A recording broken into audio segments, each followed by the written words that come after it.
que é quem mais leva pressão para prender, que é quem mais é cobrado, que é a polícia hoje comandada, as duas, pelo aparelho da Secretaria de Segurança, que é o braço administrativo, secretário Robert Rios. Essas solturas, não estou falando só de mutirão, algumas solturas que pessoas pesadas, acusadas pesadas, são presas, investigações longas são executadas e essas pessoas saem em liberdade. A sociedade fica assim, sem entender, e cobra imediatamente da polícia para prendê-los novamente. Boa tarde, secretário. Boa tarde, Silas. Silas, nenhuma sociedade pode exigir do juiz, de um magistrado, que permaneça preso com um delinquente, um bandido, que tem todas as condições de estar solto. Esse caso do Cleito Ventão, eu detesto, odeio o traficante. E nós sabemos que nós, quando prendemos o Cleito Ventão, nós mostramos vídeo, mostramos gravação de telefone, que ele praticando crime, vendendo a maconha dele. Amarraram o negócio. Amarraram bem o negócio. Bom, ele está solto. Eu vou dizer que o juiz, o magistrado, o desembargador, deveria permanecer com ele preso, certo? Se os prazos foram feridos. Não. O juiz, ele não tem que criar direito nem criar lei. O juiz tem que aplicar as leis que existem. E tem lei boa e tem lei ruim, mas ele tem que aplicar a lei. O que acontece é que no último mutirão, Silas, 1.200 bandidos, delinquentes da pior espécie do Piauí foram colocados em liberdade. E eu ligar minha televisão, o morri de medo era do Silas, não era do bandido, não. Quando eu ligar minha televisão, tava o Silas, ninguém aguenta mais, ele tá assaltando a farmácia, supermercado, açougue, a pessoa entra no ônibus, a pessoa tá dentro do ônibus, é estupro. Então, Teresina, uma cidade como Teresina, era por todos os cantos, todas as bandas, como dizia o Sarney, era assalto, era crime, era tal. Quer dizer, é culpa da polícia? Não. Nós pegamos essas onças que estavam comendo as criancinhas na rua, prendemos as onças numa jaula, tiraram as onças da jaula, colocaram na rua e as onças voltaram a comer as criancinhas nas ruas. Mas, Silas, no mutirão foram 1.200 bandidos que foram soltos. E nós colocamos 1.800 na cadeia logo em seguida. Ontem eu conversava com meu professor, meu querido professor, desembargador, corregedor Parlandim. Ele me ligou, me convidando hoje está lá hoje. Ele me convidando, eu disse, desembargador, o senhor sabe que eu sou contra esses mutirão. Eu sou a favor do mutirão, é do julgamento. O juiz para julgar, para absolver, para condenar, mas dá uma decisão no processo. Eu sou contra. Não, o mutirão é para isso. O mutirão é para examinar cada caso, cada processo, certo? E vamos julgar. Agora, Silas, Teresina não aguenta, o Piauí não aguenta se colocarem 1.200 bandidos na rua. Nós temos toda a sorte. Hoje eu quero, 5 horas da tarde, vou me sentar com o sindicato, os policiais, quero ver se eu resolvo o problema do sindicato. Ontem amanheci o dia, ontem à noite eu estava com o governador esperando ele lá no avião. Hoje amanheci o dia com ele. Eu estou tão puxando o saco do governador que eu estou até com medo de meu colesterol subir, para ver se é o problema dos agentes, dos escrivães de polícia civil. Mas como é que nós vamos agora? Polícia em greve, cheio de problema na segurança pública, colocar 1.000 e tantos bandidos na rua. Cílio, eu dizia para o senador Parlandim, olha, eu vou fazer só uma coisa como secretário de segurança. Cada bandido que for solto, nós vamos acompanhar. Eu sei que tem bandidos, Silas, que vai ser preso novamente assaltando com a arma na mão 10 minutos depois que for solto. Já aconteceu isso no passado. Então nós vamos acompanhar. Olha, Silas, um bandido, uma dupla de bandido, cada um com caneludo na mão, 38, em cima de uma moto roubada, certo? Eles praticam 12 a 15 assaltos por dia. Assalto de R$50 no posto de gasolina, numa farmácia, 15. Ora, se eles praticam 15 assaltos por dia, 2 bandidos, 10 dupla são 150. 100 dupla, 1.500 assaltos. E a polícia vai para a rua fazer seu papel, vai prender. Mas eu não vou exigir de nenhum magistrado desse país, certo? Que descumpra a lei, que descumpra a Constituição e deixe permanecer preso aquele que a lei autoriza a soltura. Pois bem, isso aí é falta de um julgamento. né? Porque todos eles, a maioria, tem culpa.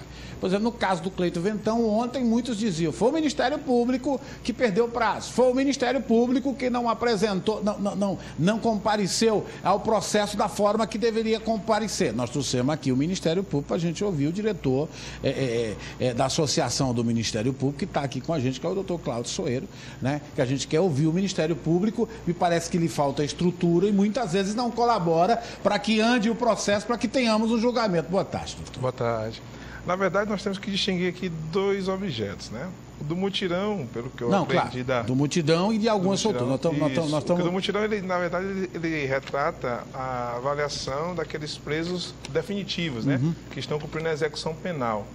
E no caso do Cleiton Ventão, eles tratam de um preso provisório, ainda não condenado, né? Que ganhou a liberdade em razão de um habeas corpus, né?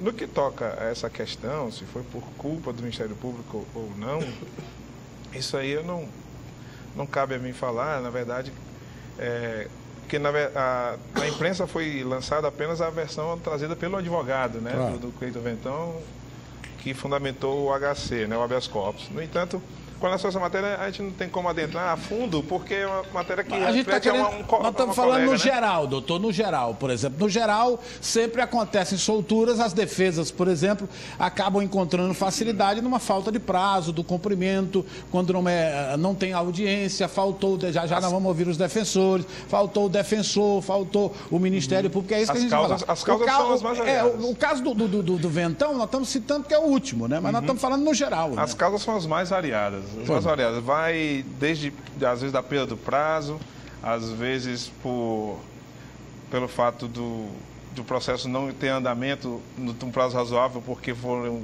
arroladas testemunhas que moram em outras comarcas, vai ter que expedir carta precatória. Às vezes, eu já peguei processo lá em Picos, onde no momento de oferecer alegações finais, faltava o laudo definitivo, né, de substância, na questão da droga, para comprovar a materialidade, e teve que se converter em diligência para pedir o Instituto Criminalística que mandasse o laudo. Então, as causas são as mais variadas. Eu acredito que apontar culpados nesse momento não vai resolver o problema. Acho que nós temos que repensar a forma de se trabalhar o aparelho repressor criminal do Estado, de forma a dar mais condições para que ele flua e os processos tramitem, que eles possam tramitar num prazo razoável, como manda a Constituição, tendo mais varas criminais, mais promotorias criminais, né, mais defensores públicos. Né, a gente tem que gastar energia procurando a solução e não apontando culpados. Eu acredito que esse trabalho de apontar um culpado, ele tende apenas a desestabilizar todo o sistema, porque um vai dizer, a culpa não é minha, a culpa é do outro, a culpa é do judiciário, é do delegado, é da defensor que rola isso. Então, essa discussão, ela não, acredito, mas nós estamos querendo buscar a solução. Lá no Ministério Público nós temos uma solução para resolver isso? O Ministério Público não faltar mais? O Ministério Público não deixar de acontecer a audiência por causa do promotor? Vocês têm lá a solução? É porque lá nós temos uma deficiência grande de promotores para atuar no interior do Estado.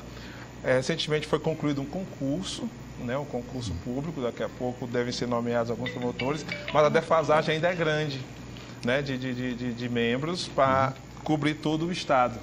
Né? E isso acaba também complicando o andamento de alguns processos onde não existem promotores titulares. Tudo bem, deixa eu falar com o doutor Juliano lá da Defensoria, já falo com o Nazareno Té, porque a Defensoria também é muitas das vezes é um ente do processo, né? Porque a maioria das pessoas que respondem processo não tem condição de constituir um advogado e também se encontra dificuldade, porque parece que há um número inferior também de defensores públicos. Boa tarde. Boa tarde, Silas. Realmente a Defensoria hoje ela tem nos seus quadros 98 defensores.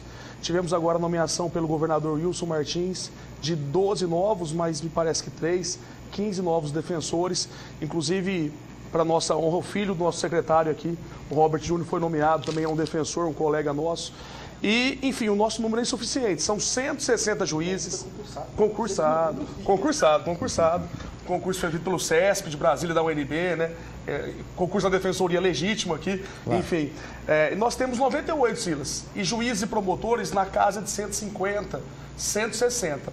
Se já falta promotor, se já falta juiz, defensor, então, no Piauí é artigo de luxo, em que pese todo o esforço que o governador Elton Dias fez. Claro. E o governador... E melhorou muito, hein? Melhorou bastante. Mas a defensoria aqui no mutirão, Silas, já está destinando 6 defensores, podendo chegar esse número a 8, para que a gente possa contribuir com o Tribunal de Justiça, com o Ministério Público. Porque eu queria, Silas, deixar uma coisa clara para a população. A segurança é um interesse público, ninguém nega isso. Agora, a liberdade da pessoa é um interesse tão público quanto a segurança. Nós temos a falsa impressão de que a liberdade é do réu, é do investigado, é um direito individual dele, quando não.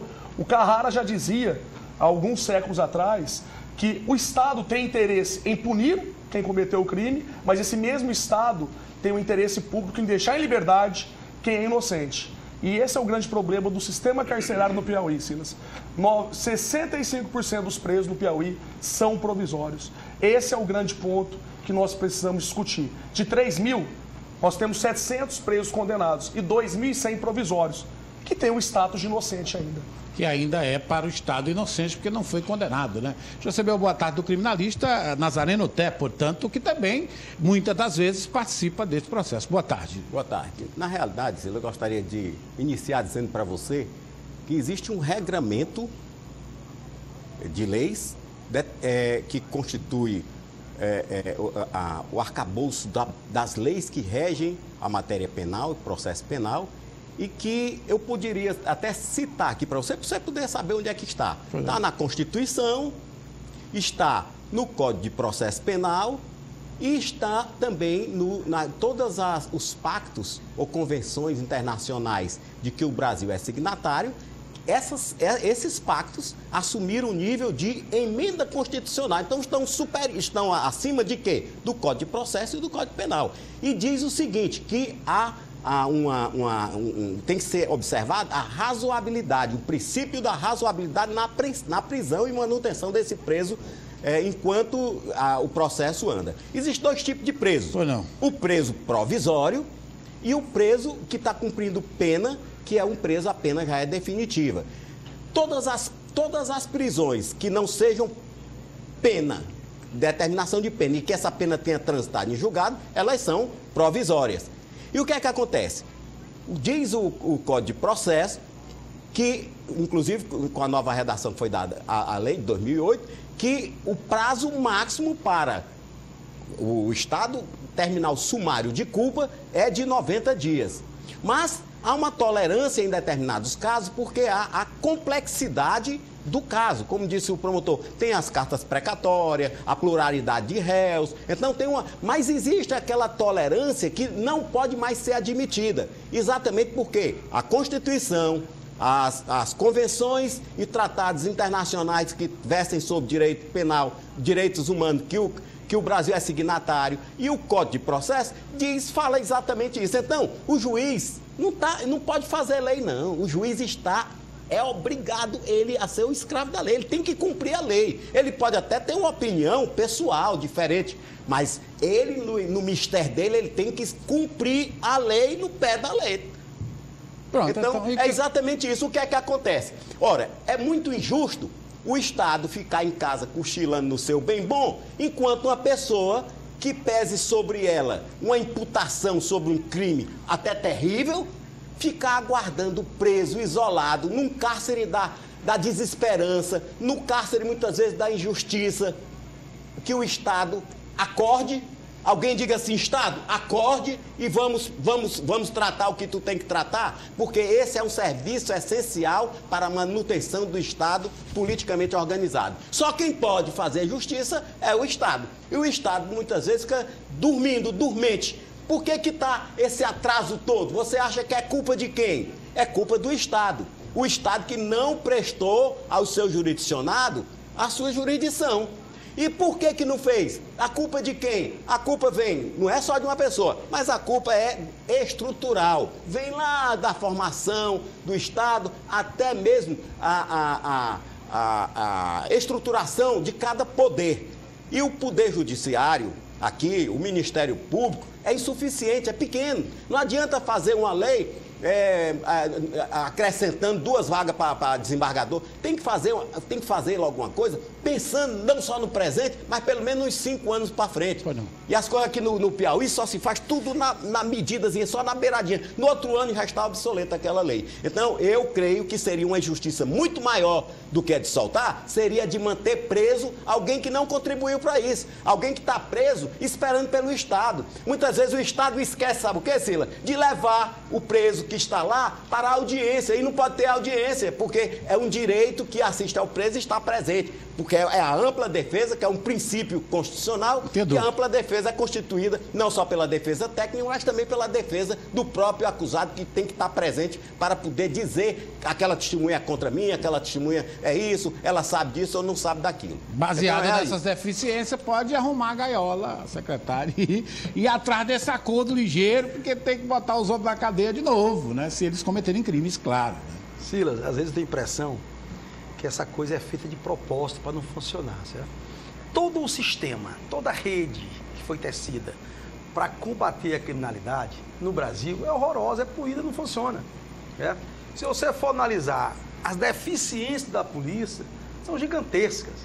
Do Ministério Público, pior ainda. Da Justiça, pior ainda.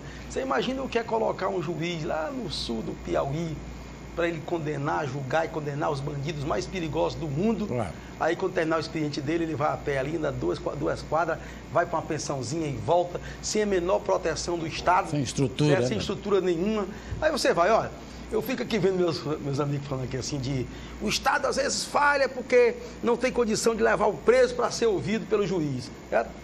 Eu até gosto de ouvir isso, porque eu mostro que eu estou bem de saúde, que eu não estou surdo, que eu estou estudando bem, certo? Mas é tão atrasado, Silas, isso. Silas, qualquer país civilizado, qualquer presídio tem uma sala de conferência.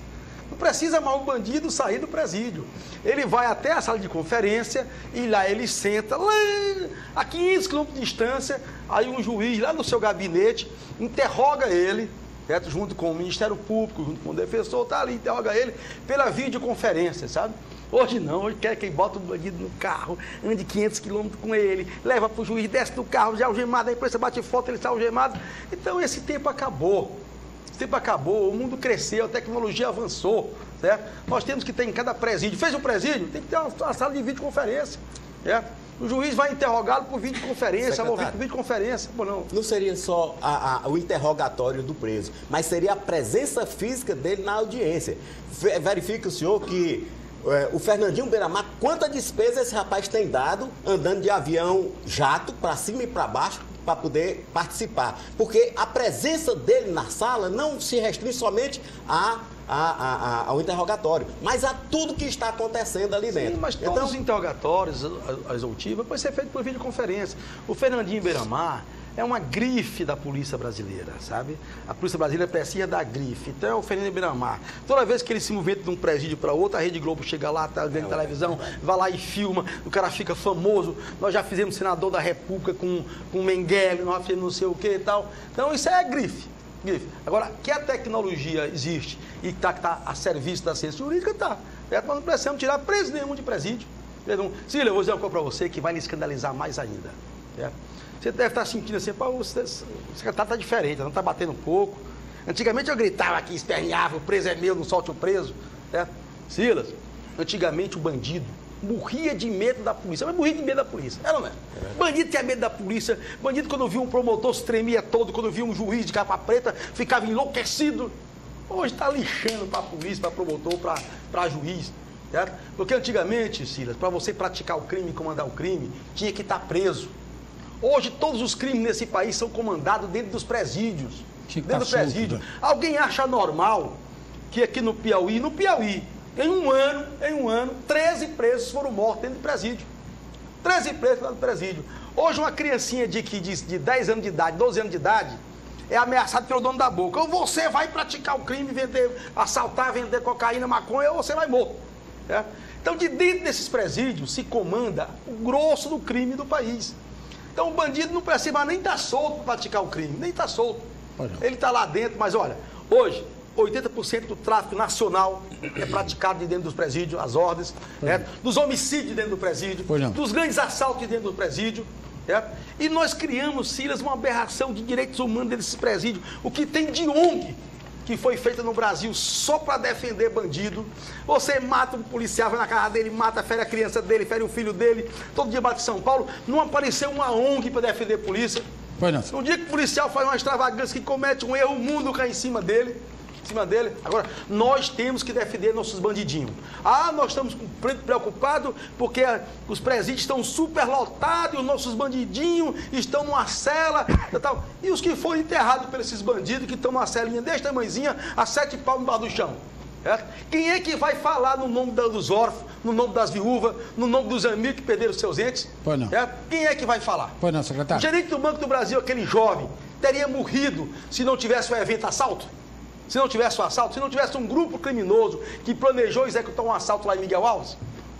Agora, quantos Cleiton Ventão nós vamos botar na rua para vender droga para os nossos filhos? Ele saiu hoje, Silas? Já saiu? Saiu. Hoje está começando a pensar, articular como é que estão os pontos dele, como é que está a rede dele, se está bom, se está lucrativa, certo? Para envenenar os nossos filhos com droga, certo? Cada mãe que está me ouvindo agora, que está com problema com filho, está drogado em casa, cada parente que não aguenta mais o filho drogado em casa, lembre, são os Cleitos Ventões que drogaram os seus filhos, adotaram os seus filhos. Todo mundo que sair de casa hoje, que ouvir uma máquina na sua cabeça, isso aqui é um assalto, que ouvir essa voz, saiba que esse bandido que está lhe assaltando já foi preso 10, 20 vezes aqui no Piauí. Não tem nenhum bandido virgem no Piauí, certo? Cleiton Ventão não é a primeira vez que foi solto não, Silas. Então, esses bandidos já foram assalto 10, 15 vezes. Aí eu vi eu acho que não sei se é do Ministério Público, não sei se é da Defensoria Pública, acho que é da Defensoria Pública. Eu vi um outdoor que eu passei e vi, certo? É uma nova oportunidade, né? As mãos assim, eram as mãos saindo de fora da cela e diziam assim, uma nova oportunidade, não é isso o slogan? Uma nova oportunidade, eu sou a favor. Aliás, eu sou a favor de 10 oportunidades. 10. Quem for preso 10 vezes, até 10 vezes pode ser solto. Mas os que foram presos 11, 12, 13, 14, 15, 30, 50 vezes, não pode mais ser solto. Até um mutirão desse, tudo bem, tem que ficar assim, nesse mutirão. Quantas vezes esse bandido foi solto? 10, 20 vezes? Não precisa mais ser solto. O Brasil, que o Juliano, essa pergunta, o telespectador está enviando, é um dos países onde o cara responde vários processos em liberdade, por vários crimes, né, defensor? O senhor que é um defensor da liberdade. Pois não, uma palavra. É o seguinte, Silas, ele foi preso uma vez, está respondendo um processo, não foi condenado, ele continua tendo o status de inocente. Foi acusado de novo, não foi julgado. Ele saiu de lá, não foi condenado. Cometeu um outro crime. Ele saiu de lá e cometeu um outro crime. Mas aí que tá, Silas, eu não posso falar que foi ele, porque presume a inocência. O Estado precisa provar que foi ele e condenar com o trânsito julgado. Então o problema, Silas, não é a pena dura, não é um tratamento desumano, não. O Beccaria já dizia, o problema é a sensação de impunidade. Então, eu também sou parte dessa sociedade como defensor público, e eu também sou vítima de violência. Eu também queria que o meu filho pudesse pegar a bicicletinha dele e ir para o colégio e voltar sem eu ter a preocupação de ter que levá-lo pela segurança. Eu também faço parte disso. Agora, o que eu quero é que sejam respeitadas as regras do jogo.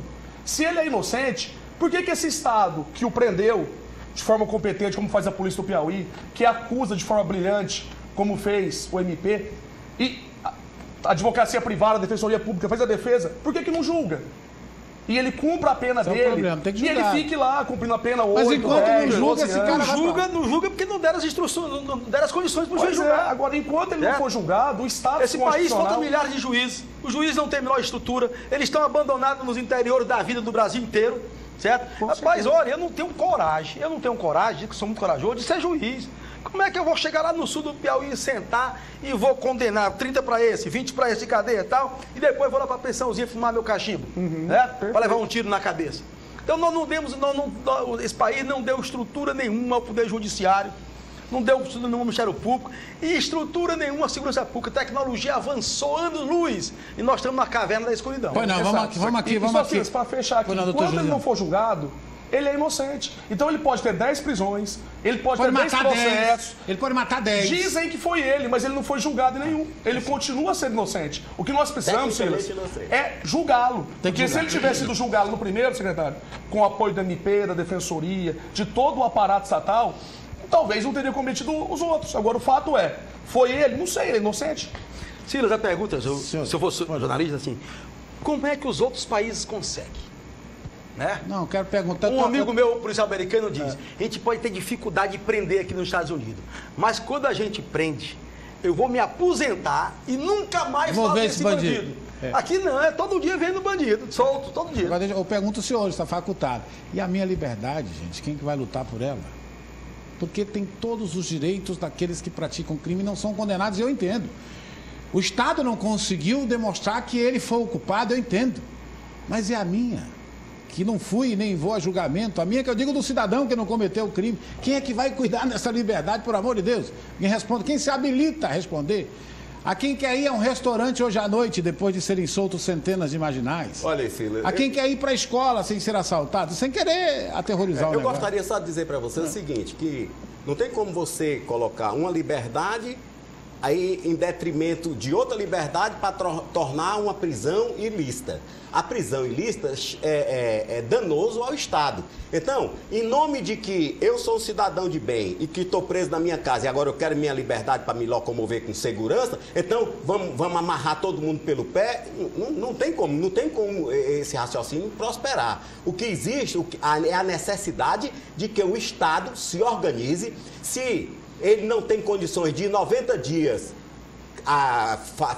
terminar a instrução criminal, então ele não diga que, a partir de 90 dias, se a defesa não tiver dado causa, a prisão é ilegal. Por quê? Se ele disser que a prisão é ilegal e ele aponta os mecanismos pelos quais nós temos como fazer o Estado cumprir a própria lei, que foi o Estado que fez, então esse Estado está desorganizado. E é uma tristeza para nós, no século que nós estamos vivendo, em pleno, né, dizer que o Estado brasileiro é um Estado desorganizado. O pior é que é um Estado desorganizado. Pois não, promotor?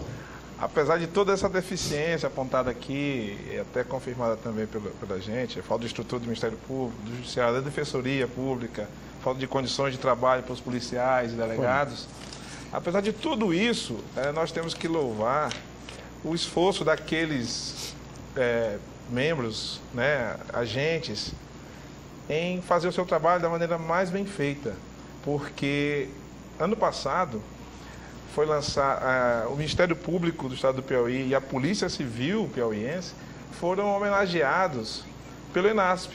Por quê? Porque foi um dos 5 ou 6 estados do Brasil que cumpriram a meta 2, cumpriram 100% da meta, com toda essa dificuldade, né, secretário? Ano passado fomos premiados. Mas na base do heroísmo. Né? Heroísmo mesmo, sacrifício pessoal, sacrifício da família, às vezes com falta de condição de trabalho, falta de segurança para fazer o trabalho. E ainda assim, conseguimos atingir algumas metas.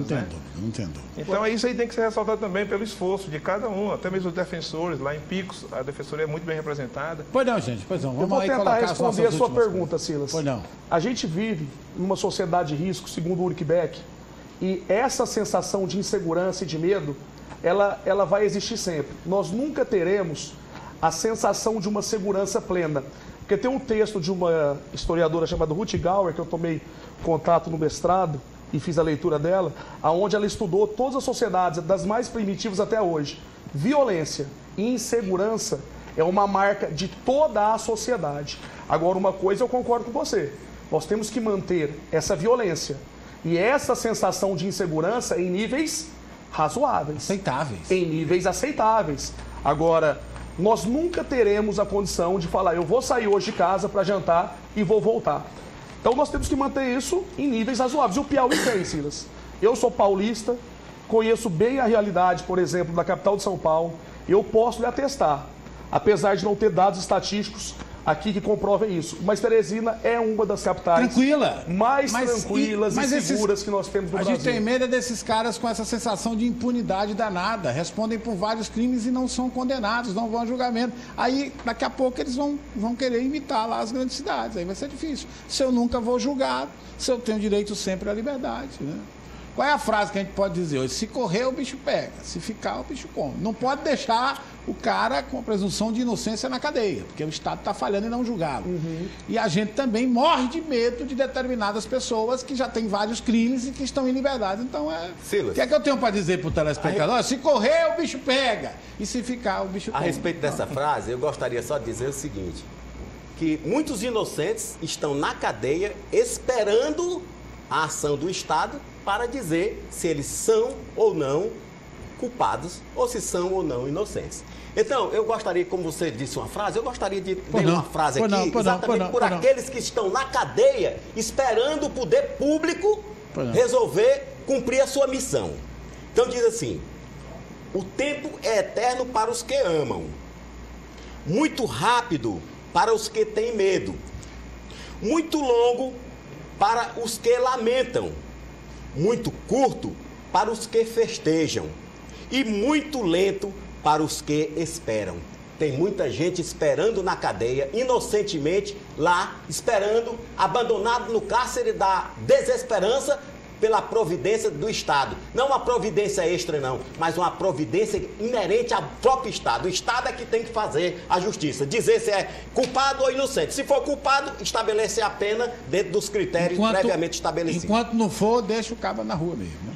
Ou então julgue logo. Eu prefiro que julgue. Eu prefiro que esse mutirão fosse para julgar. Hoje nós vivemos... Isso aqui é de Shakespeare. Hoje nós vivemos... Shakespeare é algumas centenas de anos atrás.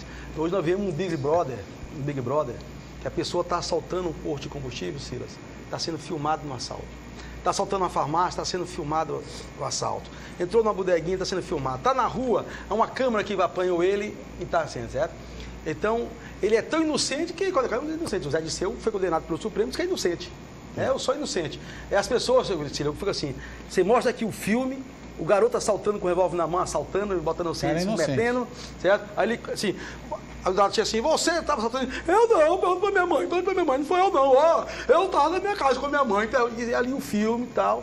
Então, tem o caso da cabeleireira lá de Minas Gerais, que o ex-marido foi... Assassinou. Matou ela, atirou, a câmera filmou tudo. Qual é a dúvida que eu tenho que foi ele de que ela morreu? Eu diria assim, pode ser que num país confuso como o Brasil, nós temos registro na história que algum inocente ou outro até pague, certo? Mas o que vai acontecer, doutor, é que muitos bandidos, perigosos bandidos, que foram presos, serão inocentados e postos em liberdade nesse país. Muito obrigado, senhores. Muito obrigado. Doutor, meu tempo corrido. Obrigado, doutor Nazareno. Obrigado, promotor. Deputado Robert. Deputado, estamos aguardando a solução para o caso da Polícia Civil, hein? Espero, Silas, que hoje eu tenha uma solução boa, que essa grande família Polícia Civil entre em paz, vá para o seu trabalho com tranquilidade. Eu sou um defensor ardoroso, disse hoje para o governador, do aumento para a Polícia Civil. Hoje, assim, não, mas ofereceu tanto para o penitenciário. Eu digo, olha, o penitenciário tem uma missão belíssima, maravilhosa, mas a Polícia Civil tem uma missão muito maior, muito mais importante, certo? Um cuida da onça presa, outro cuida da onça solta, certo? Eu acho que o policial civil sempre foi muito maltratado aqui no Piauí, sempre foi desrespeitado quando o problema é salário. Eu acho que nós temos um momento hoje, vamos ter um momento hoje à tarde. Já conversei com o Cristiano, vamos discutir isso. Eu acho que vai ter uma solução. Se Deus quiser. Samanta, vem cá, Samanta. A frase é essa: se correr, o bicho pega, se ficar, o bicho come.